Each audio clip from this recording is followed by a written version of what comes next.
Do we really inherit original sin from Adam and Eve? The Catholic YouTube channel, the Thomistic Institute, wants to explain why every human being supposedly inherits a damaged spiritual condition from two hypothetical first sinners, whom Catholic doctrine calls Adam and Eve. Before we begin, we need to understand what Catholicism is actually claiming, because this is not the standard evangelical story many people will have heard.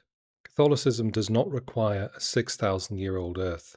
It doesn't require humans to have appeared suddenly in their present biological form. It accepts evolution, an ancient Earth, and a natural world containing predation, disease, extinction, and death long before humans existed. So the Catholic claim is not that Adam ate some fruit and lions suddenly grew fangs. The basic Catholic picture is this: human bodies emerged through evolution. At some unidentified point, God began creating rational souls and uniting them with particular organisms, making those organisms human persons in the full theological sense. God also supposedly grants these first human persons grace and places them in what Catholicism calls a state of original holiness and justice. That means that before the fall, their intellects were clear and properly ordered toward God. Their appetites or desires were properly ordered under reason, they lived in friendship with God, and they were supernaturally protected from suffering and death, unlike the rest of creation. I'll refer to this whole package generally as the gifts, unless a particular element matters to the argument. Then, after the gift giving, came a first human sin. That sin didn't introduce death into nature. Death was already everywhere. Instead, the first humans supposedly lost their supernatural protection and their original justice, and every ordinary descendant thereafter began life without those gifts. Catholicism calls that inherited deprivation original sin. Every later child born is not personally guilty of Adam's act, but children are still born spiritually deprived because of it. God directly creates every rational soul, yet the deprivation supposedly somehow follows biological descent. Christ then enters the system as the new Adam, and baptism removes original sin, even though suffering, temptation, and death remain. That's basically the Catholic model. It's more sophisticated than young earth creationism, but sophistication is not evidence. The central claims have simply been moved out of biology and into invisible metaphysics: an invisible rational soul, an invisible state of original justice, an unidentified first human couple, an unidentified command, an unidentified first sin, and an invisible loss of grace, and then finally a supposedly inherited deprivation whose transmission the Church itself calls a mystery. My main question throughout this video will be simple: who designed that system? Adam supposedly pressed some wrong button, he didn't build the machine. So whenever the video tells us that something followed from Adam's sin, who decided what pressing the button would do? Let's begin. There has been lots of debate about how to understand the book of Genesis in light of the findings of contemporary science. We've examined that debate, and especially questions about whether Adam and Eve really existed in recent videos. In this video, we'll take a wider look at what is at stake in this for a key Christian doctrine, original sin. And it turns out that the stakes are very high indeed. Yes, the stakes are extremely high if we are to believe this. But who made them high? We're not talking about an administrator trapped inside a legal system created by somebody else. We're talking about an omnipotent creator who supposedly chose the rules. God chose whether Adam's loss would remain Adam's loss or become everybody's inherited problem. God chose whether original justice would be given separately to each new person. God chose whether innocent descendants would begin without it. And God chose how humanity would later be restored. This is like a game in which one player breaks a rule, and every future player enters the game with reduced abilities and a permanent penalty. Pointing to the first player explains who triggered the penalty. It doesn't explain why the penalty applies to every player afterwards. Someone programmed the game that way. Unless the alternatives contain some logical contradiction, God wasn't forced into this arrangement. The stakes are high because God supposedly made the rules that made them high. As we'll see, there is a compelling reason why the Catholic Church holds that the whole human race traces its ancestry back to an original human being or an original couple, and it isn't based on a simplistic reading of what the book of Genesis says about Adam and Eve in the garden. The whole human race traces its ancestry back to an original human being or an original couple. Several different ideas are being blended together here. There is genetic ancestry. You inherited DNA from an ancestor. There is genealogical ancestry. Someone appears in your family tree even if no identifiable DNA from that person remains in you. And there is the Catholic metaphysical category of a rationally ensouled person. Those are very different things. Human evolution occurred gradually across populations, not through a two-person founding event. Genetic evidence points to ancestral effective population sizes in the thousands or tens of thousands, not a founding population of two. No genetic, fossil, or archaeological evidence identifies a generation in which non-human parents suddenly produced offspring separated from them by a sharp biological boundary. Homo sapiens emerged through a mosaic of changes distributed across populations. No generation was separated from the previous one by a species-wide biological rupture. Think about language. There was no first French-speaking child born to two parents who spoke only Latin.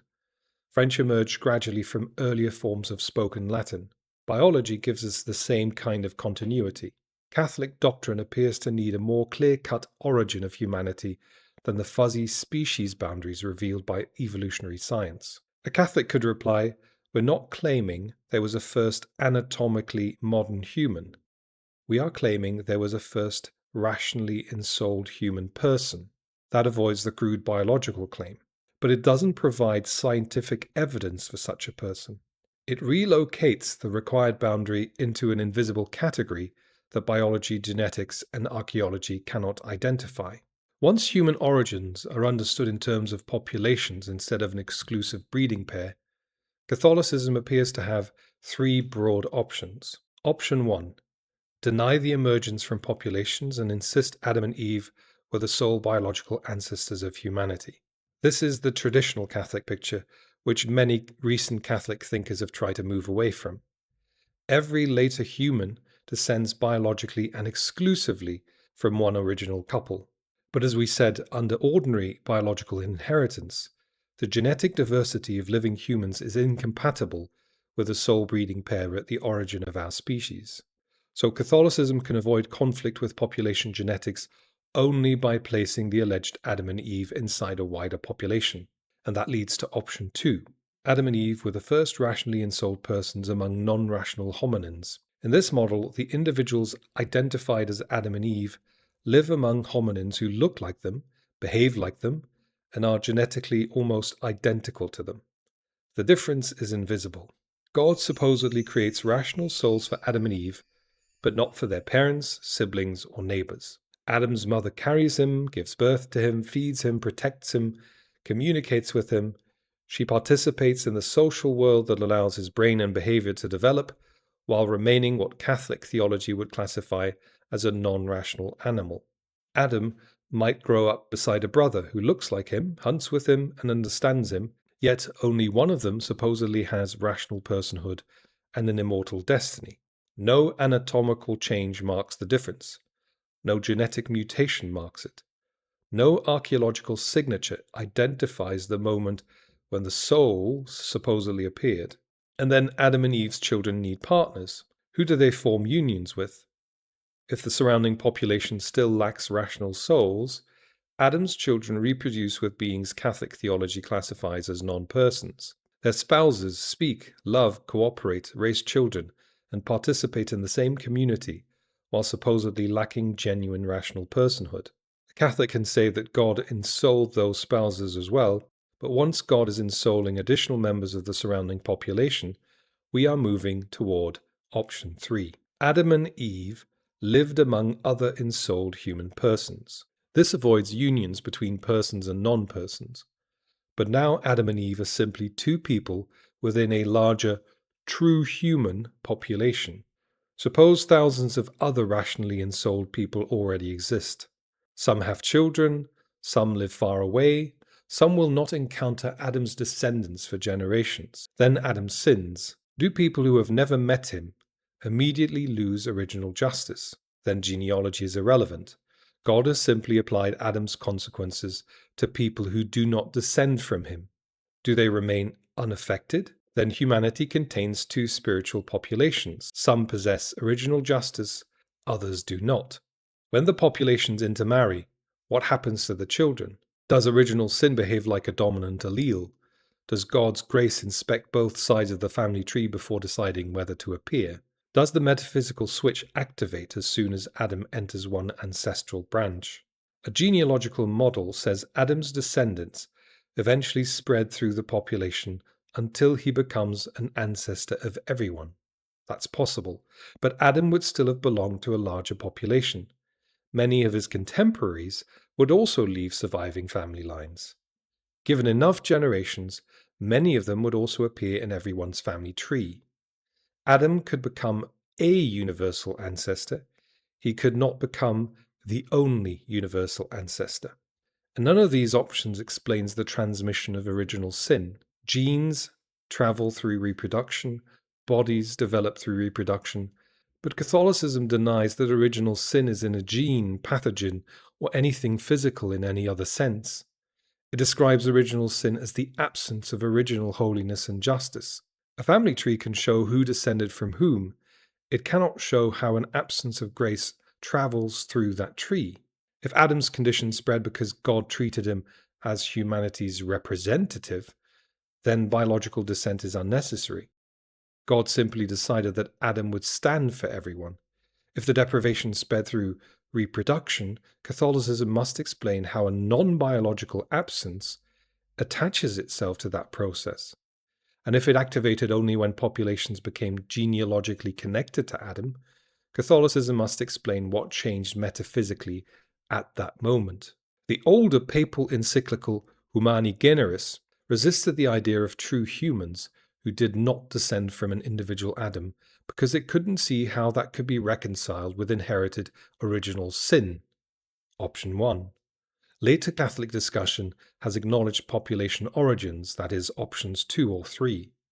But no clear mechanism has been supplied that joins a population-based human origin to one historical source of universal spiritual deprivation. This is not a conclusion discovered by genetics. Catholic theology requires a historical first sinner and then places that requirement somewhere inside human evolution. To be sure, chapters 2 and 3 of the book of Genesis are important. But even more important is what we find elsewhere in the New Testament, and especially in the writings of St. Paul. He presents the saving work of Jesus as only making sense when we understand it in relation to the sin we have inherited from Adam. For example, we read in the first letter to the Corinthians in chapter 15, "For as by a man came death, by a man has come also the resurrection of the dead. For as in Adam all die, so also in Christ shall all be made alive."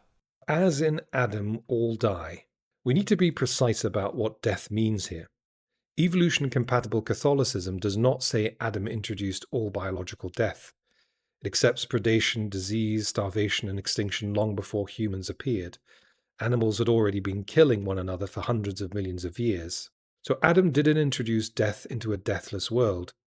The narrower Catholic claim is that the first human persons were given supernatural protection from the mortality already built into biological life. Adam supposedly lost that exemption. What changed was not nature's mortality. What changed was whether God shielded humans from it. And moral evil also predates Adam within the Christian story. The serpent is identified with a fallen angel who had already rebelled. So Adam did not introduce sin in general. He didn't introduce death in general. He supposedly introduced a specifically human loss of grace, original justice, and supernatural protection. As we discussed in our last video, our first parents were created in what St. Thomas Aquinas calls a state of original justice. In their first moment of existence, God endowed them with the grace of his friendship and love. Because of that original grace, they possessed a special perfection and integrity, which made them immune from sickness and death. They possessed a special perfection and integrity. This is the supernatural protection I just described. Their bodies were not naturally immortal, they came from a mortal evolutionary lineage. God supposedly gave them original justice, ordered their appetites under reason, and shielded them from suffering and death. That avoids claiming that evolution produced naturally deathless primates. But it makes the design question more obvious. God supposedly created human antecedents through a process built on mortality, predation, and suffering. Then he suspended those ordinary consequences for selected individuals. Then he made the continuation of that protection depend on a test. Then he allowed an already fallen spiritual intelligence to approach them during that test. And when they failed, every descendant began without the protection. Why design the system that way? But as we read in Genesis chapter 3, something went gravely wrong when, tempted by the deceiving serpent, they disobeyed God. By their own power, they tried to become like him. The text of Genesis is very profound on this point. They reached out and took the fruit of the knowledge of good and evil. Something went gravely wrong. Something may have gone wrong for humanity here, but as noted, moral evil already existed. A rebellious and deceptive created being was already present, and God allowed that being access to the first humans. Why allow the tempter into the garden? Why permit him to speak to them? Why place humanity's supernatural condition at risk under those circumstances? And why attach the condition of every future child to the result? Adam is not the origin of moral evil. He becomes the point at which God allegedly allows an existing moral evil to acquire hereditary consequences. They disobeyed God. Yes, in the story they disobey a command, but the story also explicitly says Eve was deceived. That matters in terms of culpability. We normally distinguish between knowingly doing something wrong and doing it because someone has successfully misrepresented the situation. Deception may not eliminate all responsibility, but it complicates the picture of someone clearly understanding the stakes and deliberately choosing rebellion anyway. Aquinas anticipates this problem. He says Eve could not have assented to a falsehood while she still possessed the gifts and her faculties remained properly ordered. So Aquinas places an earlier sin behind the deception. Before the serpent successfully deceived Eve, Eve had supposedly already sinned inwardly through pride. She'd already desired a genuine good, such as wisdom or likeness to God, in a way that exceeded the proper order established by God. She was doing it wrong. Only after that prior interior disorder could the deception by the serpent succeed. But that doesn't explain the first disorder. It relocates it. The story shows us Eve being deceived. Aquinas places an earlier invisible act of pride behind that deception, so that the deception itself cannot explain away her first sin. We are therefore returned to the original question. Catholic theology says Adam and Eve began with clear intellects, appetites ordered under reason, and original justice. So why did an appetite perfectly ordered under reason first desire a spiritual good in a disordered way? Free will means they could choose otherwise. But the ability to choose wrongly does not explain why catastrophic disobedience first became attractive to a perfectly ordered will.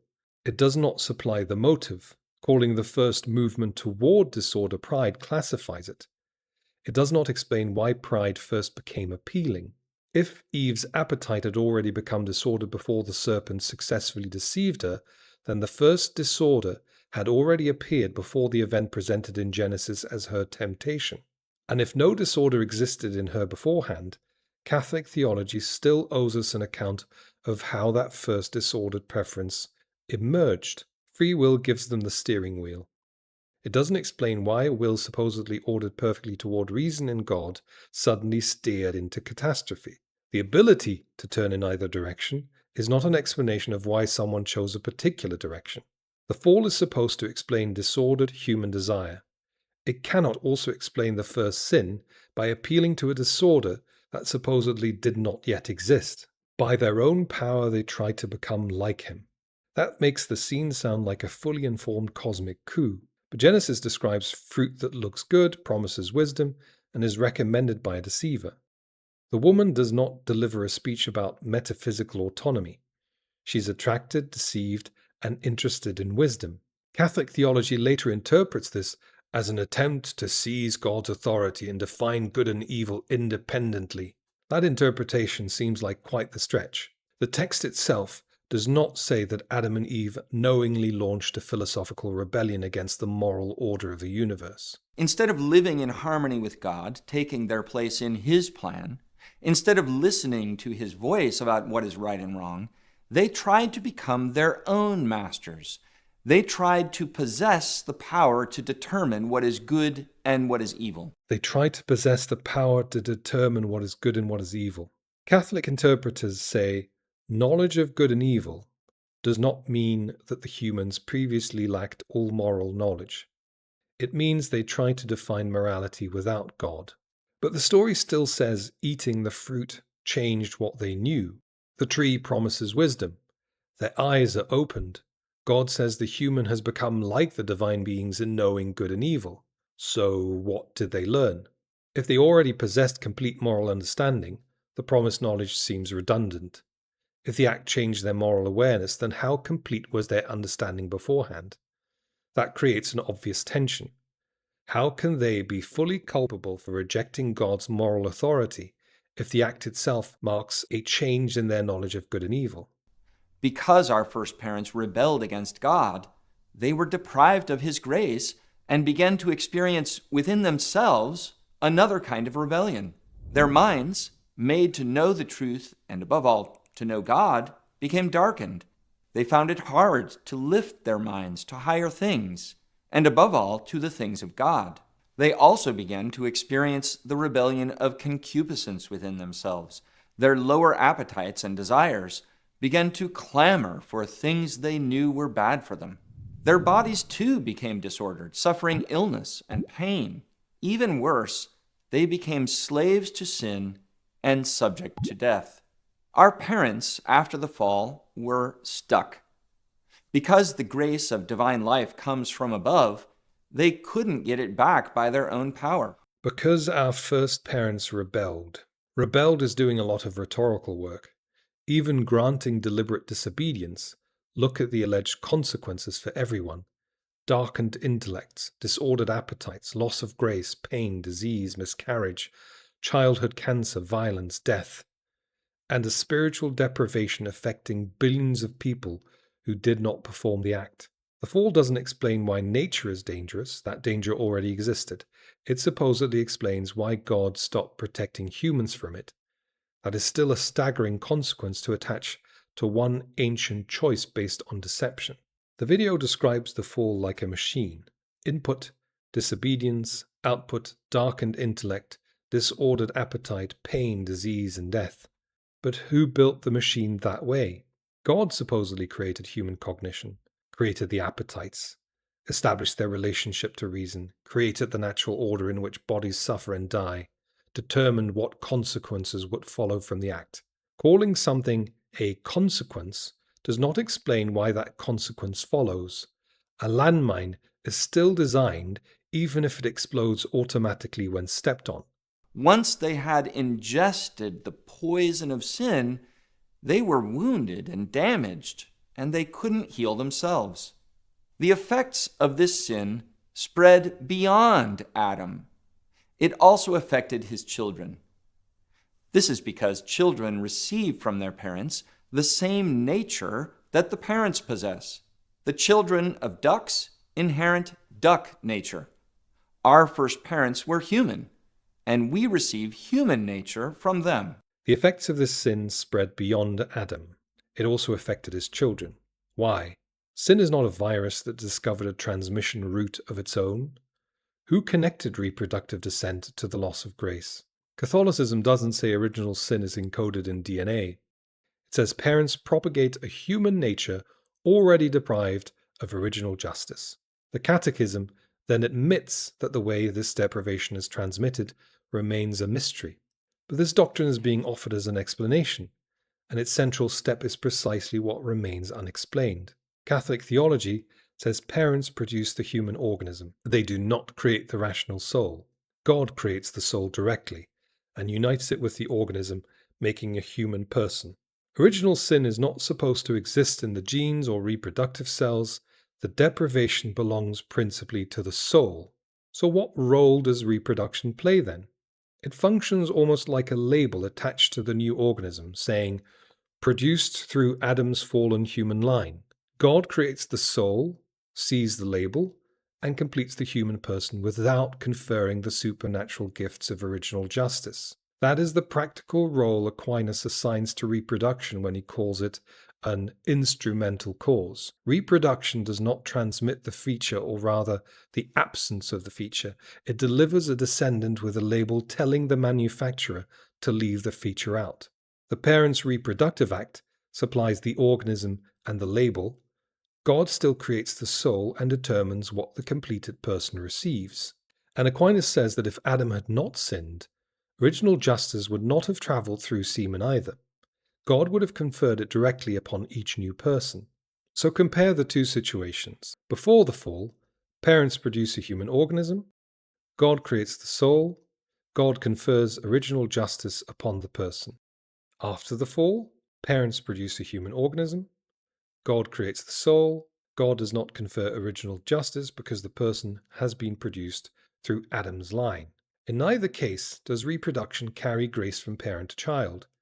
It identifies the descendant to whom God's rule applies. Catholicism calls this propagation, but naming the rule doesn't explain why the rule exists. Why should the ancestry of the body determine whether a soul created directly by God receives original justice? Why could God not confer it upon every new person exactly as Aquinas says he would have done if Adam hadn't sinned? At this point, the doctrine is not describing something reproduction does, it is describing how God chooses to treat people born through reproduction.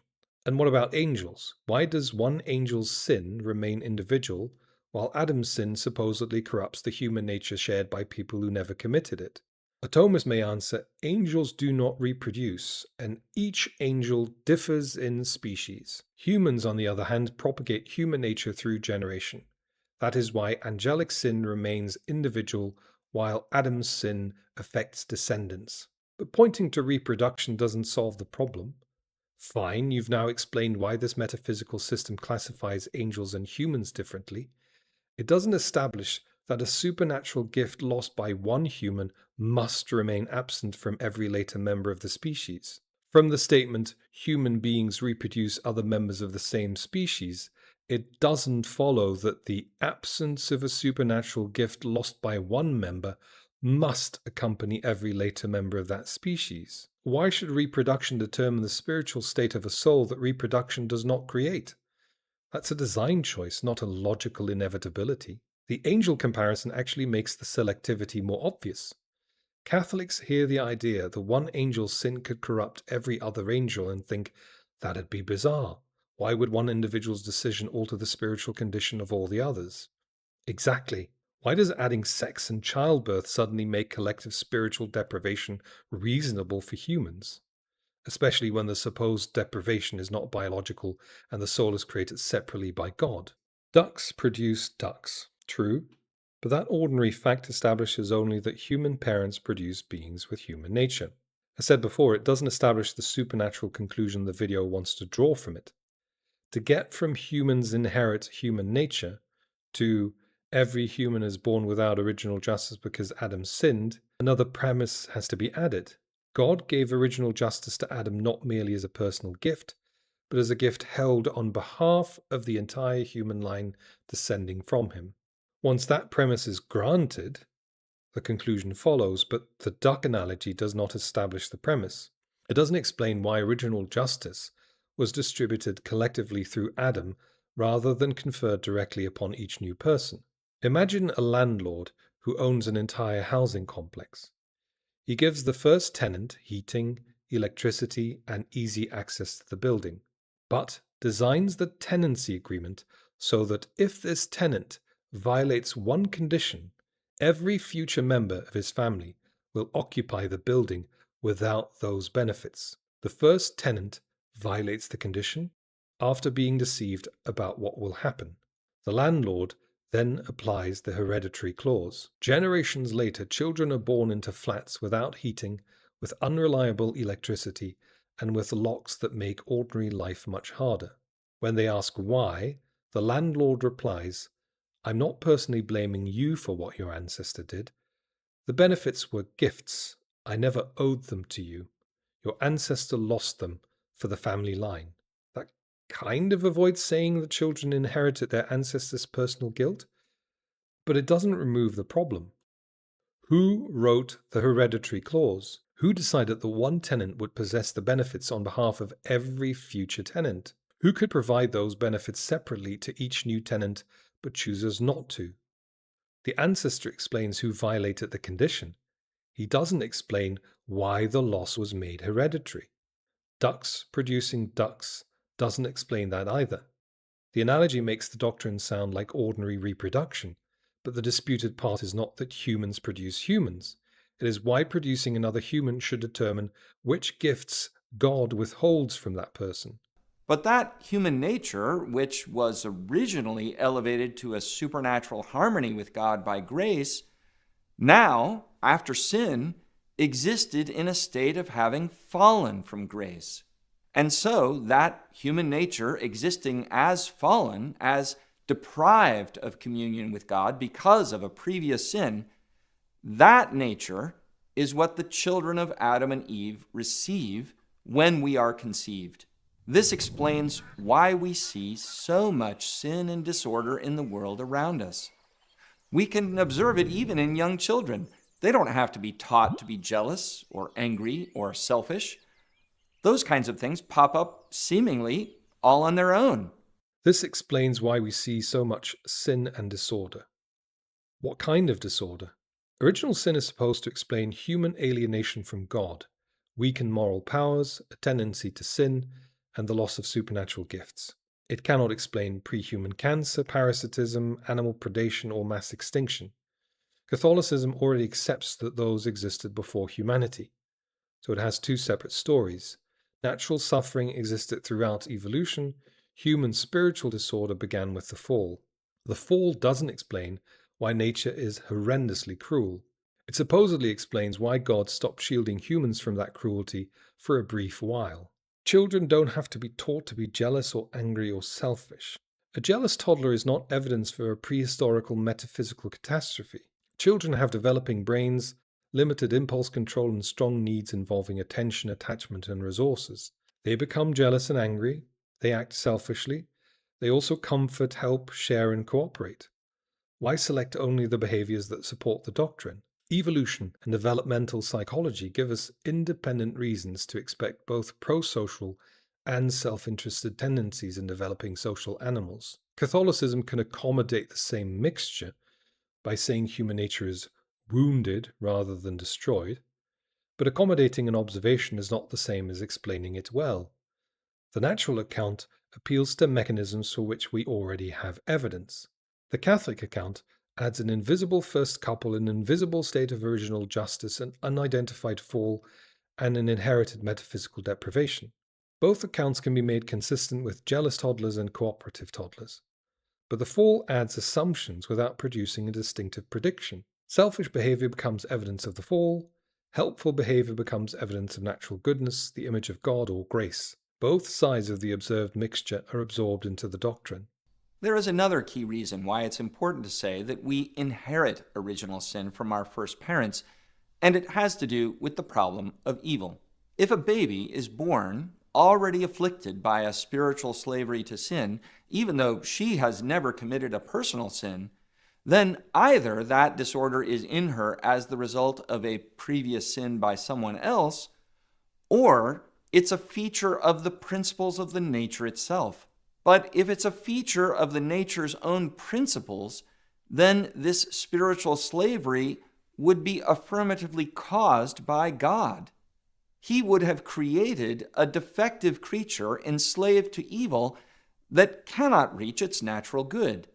But this second alternative is impossible. While God does permit his free creatures to sin, he is never the source or the cause of sin. Every moral evil in the world must be the result of some creature's sin. And it's incompatible with God's goodness to create a creature that can't reach its natural end.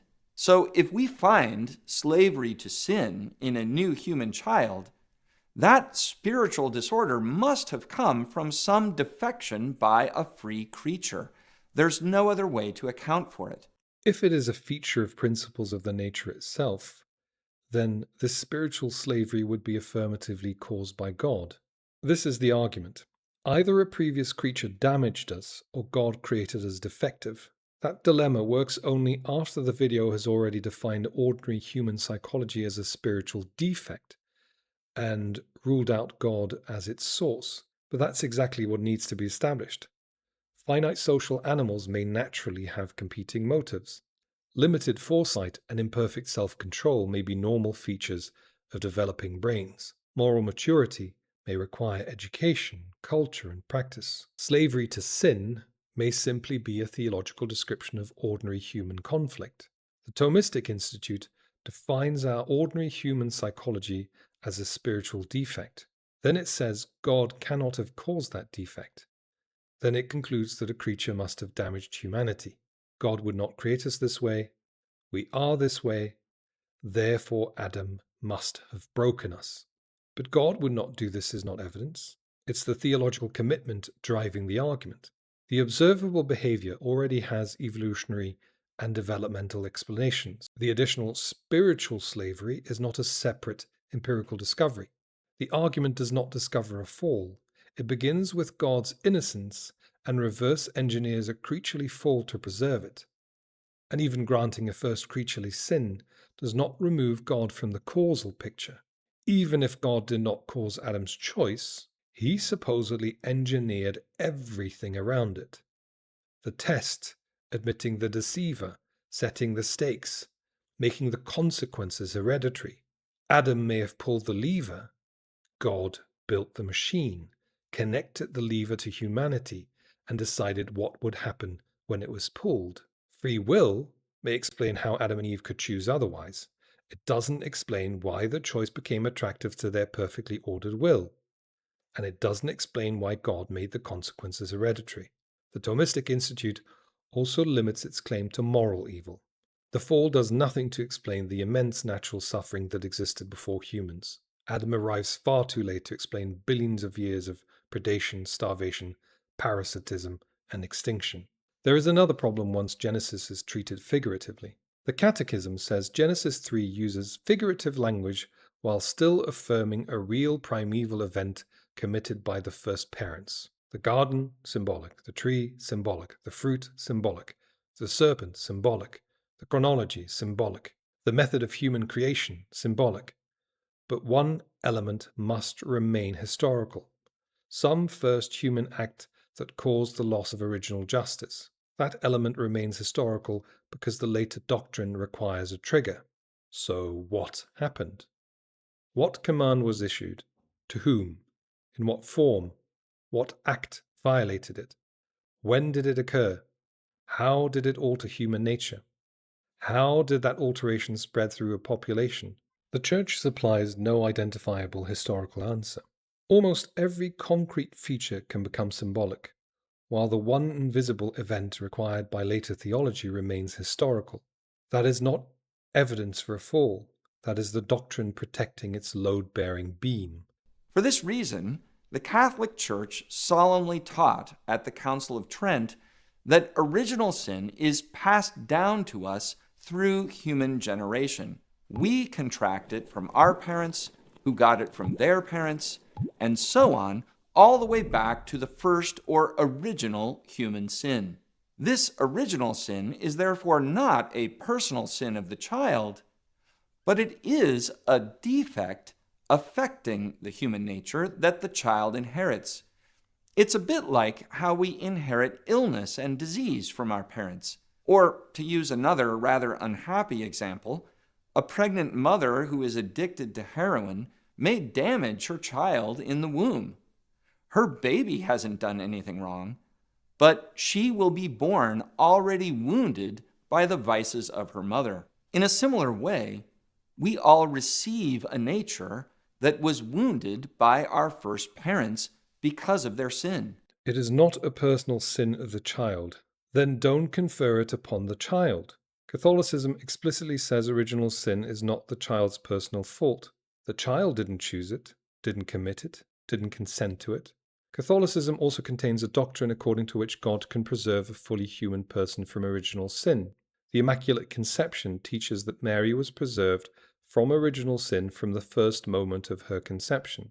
So on Catholicism's own premises, original sin is not an unavoidable part of human nature. God can prevent it. Why limit that protection to Mary? Saying that Mary had a unique role in salvation history explains why her exception is narratively important. It doesn't explain why universal prevention is impossible. Her exception shows that prevention is possible. A Catholic could say, original justice was a gratuitous gift. Humanity had no right to it. God owes grace to nobody. But not owed does not answer the moral question. God still supposedly chose who would receive the gift and why innocent descendants would begin without it. Suppose I alone can prevent a child's terrible suffering at no cost to myself. But if I withhold protection because a remote ancestor lost a privilege, saying I never owed her the gift does not make my refusal loving. And God is not some passerby who happens to possess a cure. God supposedly created the system, created the child, created the soul, and established the connection between ancestry and deprivation. Calling grace unowed explains the category. It doesn't explain why the distribution policy expresses perfect goodness. It's a bit like how we inherit illness and disease from our parents. Not really. Hereditary diseases have physical mechanisms. Genes pass through reproductive cells. Embryonic development follows physical and biochemical processes. Infections involve pathogens. What's the equivalent mechanism for not receiving sanctifying grace? The parents don't create the soul. The genes don't carry grace. Deprivation is not a molecule. Fallen human nature is transmitted, states the result. It doesn't describe the mechanism. The analogy also fails morally. Human parents can transmit conditions they cannot prevent. God can prevent this condition. The human parent may be helpless. God isn't. This is why the human race needed a Redeemer and a Savior from above. The good news, of course, is that God had mercy on us and did send us a Savior, His own Son. This is why the human race needed a Redeemer. Aquinas doesn't claim that God had no alternative. He explicitly says God could have done it differently. The incarnation and passion were fitting relative to the goals God chose, not absolutely necessary. God was not trapped by an external necessity. This was not the only possible system. So the question is not, why did God have no alternative? The question is, why choose this system? What does fitting mean when God chose both the goals and the rules? God supposedly selected the original gift, the test, the consequences, the hereditary rule, the tempter's access, the method of restoration, and the use of suffering and death within that restoration. But this was not the only possible rescue. It was the selected rescue. Sure, the story contains striking poetic symmetries. Adam is answered by Christ, disobedience is answered by obedience, but dramatic symmetry is not moral justification. It's just a piece of unnecessary pageantry. An omnipotent and perfectly good being is supposed to be doing more than arranging satisfying motifs. It doesn't show that this system was necessary, uniquely wise, or morally preferable. The eternal Son became a true member of our family when He assumed a human nature in the womb of the Blessed Virgin Mary. The eternal Son became a true member of our family. Again, not really. Catholic theology classifies Jesus as fully human despite also describing him as divine, conceived without a human father, sinless, able to perform miracles, and being raised bodily from the dead. But even leaving those superhuman features aside, Catholicism says Jesus possessed genuine human nature without original sin. It says the same about Mary after her preservation. So original sin is not essential to human nature. God makes exceptions. The deprivation is not like having human DNA or a human body. It is a default setting that theology says God normally allows to remain active while occasionally overriding it. Once exceptions exist, the general rule cannot be defended as necessary. And we are all members of one family, descended from one set of first parents. Descended from one set of first parents. We've already covered this. If this means that all humans descend exclusively from one couple, it conflicts with population genetics. If it means that Adam and Eve eventually appear somewhere in everyone's family tree, they remain two among many shared ancestors. And family trees still do not transmit grace. Genealogy supplies a label. It doesn't supply the mechanism. So the Son truly became our brother. This is key for understanding the doctrine of Christian salvation. God did not stand afar off and decree our forgiveness.